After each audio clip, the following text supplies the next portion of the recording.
Welcome back. A very special guest is in this morning talking about a huge event that's coming to our city in about a month. Stu Ballantyne, the CEO of the 2009 World Police and Fire Games.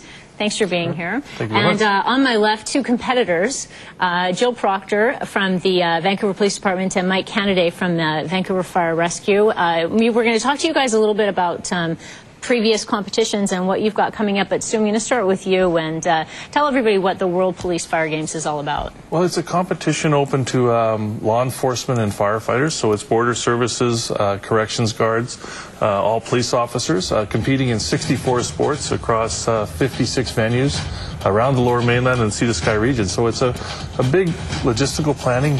I wouldn't say it's a nightmare, but we've sorted it out, and we're in 4 weeks getting ready to host. Now, there's been a long-standing sort of competition, friendly competition between police and firefighters. Is that how this whole thing got started? Well, it comes out of the California Police Athletic Association and then grew into World Games, and it's been around. We're the 13th Games, so it actually was here in Vancouver in '89, so it was 20 years since it was here in Vancouver. But yeah, I would say there's some friendly competition on and off the court or field of play, and it's going well. All right, now Mike and Jill, you guys were in Australia where the last team or where the last competition was held. And Mike, you competed. How was it? It was fabulous. It was they treat you very similar to Olympic athletes, and it's just great to see so many new people from different parts of the world. Friendly competition, or can it get a little bit of trash talking? And it's extremely friendly until the police start winning.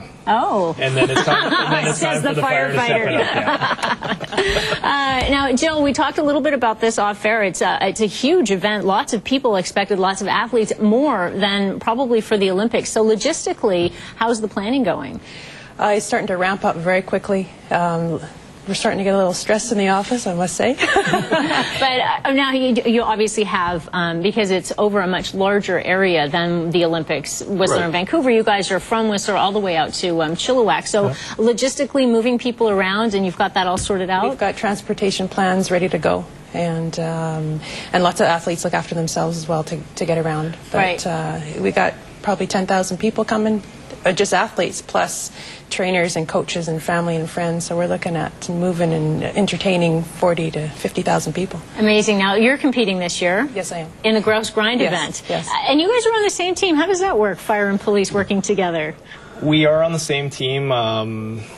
Usually they don't intermingle between fire and police, but because me and Jill work together, we wanted to compete together, and we haven't really trained that hard yet, so we're going to have to start getting on the course and start getting in shape for it. So the Grouse Grind's closed, by the way, so they're going to reopen it hopefully tomorrow. So yeah, maybe you should be training. It's in a month. Yeah, that's true. I'm just saying. What do you think the biggest challenge is going to be for you guys? Well, I mean, it's 10 days. We've got a lot of volunteers, 3,000 volunteers already in place. We're looking for a few more up in Whistler, and people that have daytime sort of weekday availability. But the reality is, when it all gets going, the sports sort of take care of themselves. The social stuff will go well, and we've got lots of celebrations going on between opening, closing ceremonies, and our games village in Burnaby and one in Vancouver. Now, you mentioned the sports too. We should mention that as well. Like we said, there's a competition with the Grouse Grind. There's the regular competitions, rugby, hockey, those sorts of things. But there's also some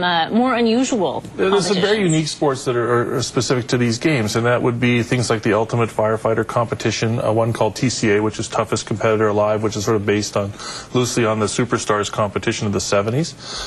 Police Service Dogs we're hosting out in New West, and a whole bunch of different sort of industry-related, obviously the shooting events. We have shotgun events, we have rifle events, we have pistol events, including a biathlon where the officers have to shoot and then run and then shoot. So it's a test of skill and accuracy, and very similar to what you'll see in the Winter Olympics. And Mike, you are the director in charge of the hockey event, which is sort of the prime event at these games, and very competitive. That's true, yeah. We have 6 divisions. We have 102 teams. We're playing at 3 different venues with the North Shore Ice Center, Copeland Arena, and 8 rinks. In our open division, we have up to 10 ex-NHL players.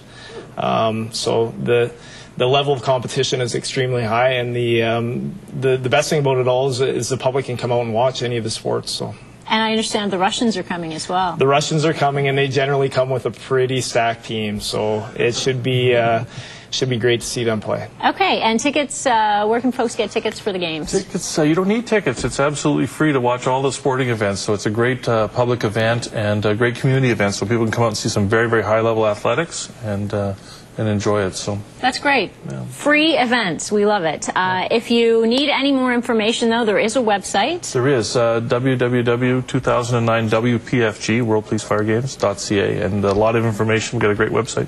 Okay, and there's maps there as well that show you where the Absolutely, venues are. Everything. Yeah, we'll be also be putting things in the province. You'll see the province newspaper with supplements about the games and all the schedules and all the results. Sounds great. Well, we're going to be there as well, and it starts at the end of July. Starts July 31st, Friday, so it's actually 28 days from today. Whew. And we go 10 days and we finish on the 9th of August. All right, 28 days, guys. You have a month to train. We got to get back to the office. Well, yeah. You're going to the office, sweetie. You got to get up to the gross grind. They may have closed it so they wouldn't have to train. Oh, I see. They got me up 2 weeks ago. I went up. Oh, good for you. Maybe All right, well, we'll be keeping an eye on you guys for sure. Thanks very much, and we'll talk to you, I'm sure, before the games start. Mark, wow, lots of people coming to our fair city in a month. It's going to be great, and we're going to do a lot of it here. Follow it on Global very closely. And I remember 1989 the games were here. A bunch of the gang from the corrections in Kamloops came down. We had some great competition then, and probably far better even this year. Okay.